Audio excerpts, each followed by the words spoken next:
करने के लिए हम आतंकवाद से लड़ते रहे, देश की सुरक्षा करने के लिए हम माओवाद से लड़ते रहे, नक्सलवाद से लड़ते रहे, लेकिन हमें पता ही नहीं चला कि हमारे लिए, देश के लिए सबसे ज्यादा खतरा उन आतंकवादियों से नहीं, उन नक्सलवादियों से नहीं, हमारे देश के लिए सबसे ज्यादा खतरा उन गद्दारों से है, उन देशद्रोहियों से है जो भारत मुर्दाबाद के नारे लगाते हैं, जो हमारे देश में रहते हुए भी तिरंगे को जलाते हैं।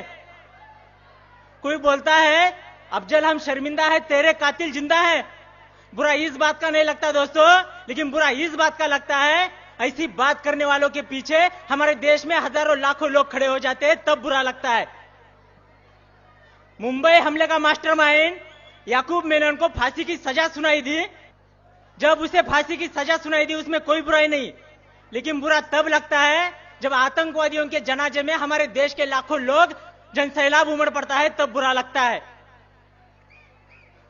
दोस्तों, हमारे देश की सरहद की रक्षा के लिए हमारे जवान हर दिन शहीद होते हैं, लेकिन तब हमारे देश के अंदर कहीं आवाज नहीं उठती।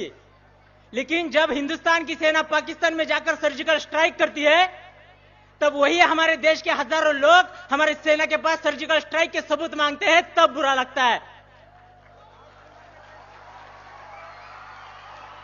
दोस्तों, संसद हमले का मास्टरमाइंड अफजल गुरु को फांसी की सजा सुनाई दी जाती है, उसमें कोई बुराई नहीं, कोई दो राय नहीं, लेकिन बुरा तब लगता है जब हमारे देश में उसके लिए शोक मनाया जाता है, जम्मू कश्मीर में उसके लिए बंद पुकारा जाता है और जेएनयू यूनिवर्सिटी में उसके लिए श्रद्धांजलि दी जाती है, तब बुरा लगता है।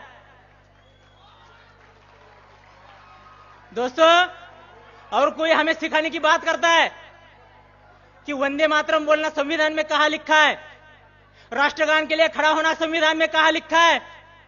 उनको मैं बताना चाहता हूं, संविधान में चड्डी पहनना कहां लिखा है, फिर भी तो आप पहनते हो। कोई बोलता है हम भारत माता की जय नहीं बोलेंगे। मैं उनको चेतावनी देना चाहता हूं, अगर इस देश में रहना होगा भारत माता की जय कहना होगा।